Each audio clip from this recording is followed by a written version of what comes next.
I'll say right up at the beginning of this video that I do not use the words husband or boyfriend. It's just a weird tic that I have.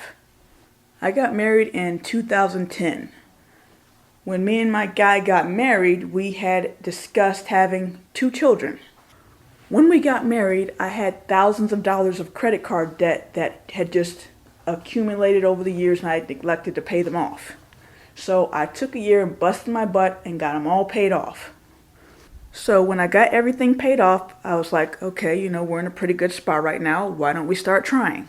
It was at that point that he informed me that he in fact did not want kids. I don't know whether he never intended to have kids or whether he changed his mind. He did give me a reason. I believe he gave me a reason for why he didn't want kids, but there was like so much double talk that I'm really not sure what he said. So I don't for sure know why he didn't want kids. I have my own suspicions, but they are just my suspicions. Anyway, when I first got married, I wasn't hell-bent on having kids. I was kind of like, oh, maybe one day, or, we'll see what happens. But for a lot of women, when they start getting to be around 33 and 34, and they realize that that clock is kind of running out, then a flip switches, and all you can think about is getting pregnant and having your first child. For me, it's not just about kids. It's about being 60, 70, 80 years old and having your grandchildren come visit you for Christmas or for the summer. Having family gatherings and people who care about you when you're old. My first reaction was upsetness, and that's not a word, so don't use it at home. I think a large part of, or not all, but just a large part of why he didn't want to have kids is because he was afraid of being financially responsible for a child. I told him, if you don't want any children, then that really puts me in a bad position because I'd have to find someone who did want to have kids, and then when you first meet someone, you don't want to have kids right off the bat. You want to have some time to see if, it's really a good fit. So I'd be looking at least another 2 years before I can even get in a position where I could have kids, and I'm ready now. I said that to him in one of our discussions, and when I said that, that was when he became scared that one day I was going to turn up pregnant.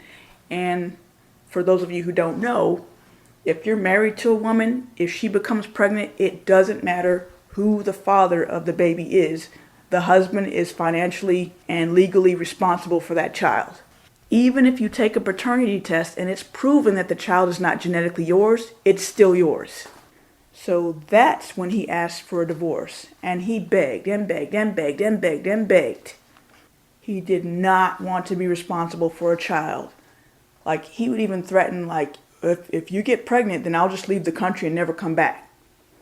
He was an immigrant, so if he left and went back to his country, the United States government is not going to chase him over there. But it didn't matter because it wasn't even about that. I'm not trying to hit anybody up for child support. I just wanted my own child. But aside from that, I would never force a child on a man. I would not have gotten pregnant and then stuck him with the bill. I wouldn't want that for my child. I had a father who didn't want me, and I would not want that for my child. I want a father who wants to be a father. And that's when my attitude kind of changed about the situation. Dr. Phil had a saying that when it comes to making a decision on whether or not you're going to have a child, it takes 2 yeses and 1 no. That means both parents have to opt into parenthood. If even one of them says no, then the best course of action would be not to have a child. A child deserves to have the love of 2 parents.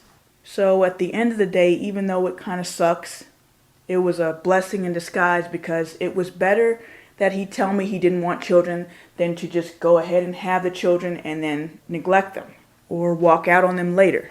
So anyway, we struck up a deal in which I would let him out of the marriage, but we decided we were going to stay together. And we did continue to live together for a whole year after we got divorced. During that year, I was dating other people, and eventually I did click with one of them. So about a year later, my ex moved out and my new guy moved in. He's still a part of my life. He still helps me out with stuff. About a week ago, I talked to him on the phone about an hour. That doesn't bother your new guy? No, it doesn't. We have it like that. We never had a problem that would cause us not to want to be together anymore, except for that one thing. If something were to happen with my current guy and we broke up or he died or something morbid, I could very well go back and live with my ex. We did not get divorced for reasons that we don't get along or don't like each other anymore. Unfortunately or fortunately, we just had that one issue and it was a deal breaker issue. Oh, so that's why you left YouTube. No, I got divorced in 2013. My last video that I made, I think it was 2014. Maybe 15, no, it's probably 2014. But I was already with my new dude when I stopped making videos. The thing about divorce is, it's not about the divorce itself. It's the bad things that happened with it. Either somebody got left when they didn't want to be left, somebody loses access or regular access to their children, or they lose a lot of money through alimony and child support, what have you. None of that happened to me. I don't hate him, he doesn't hate me. I still don't have any children, and there are none on the horizon. But that's another story. Peace. Oh, by the way, I always do this at the end of a video. Are any of you out there into ASMR? And if you don't know what ASMR is, then you're not into it.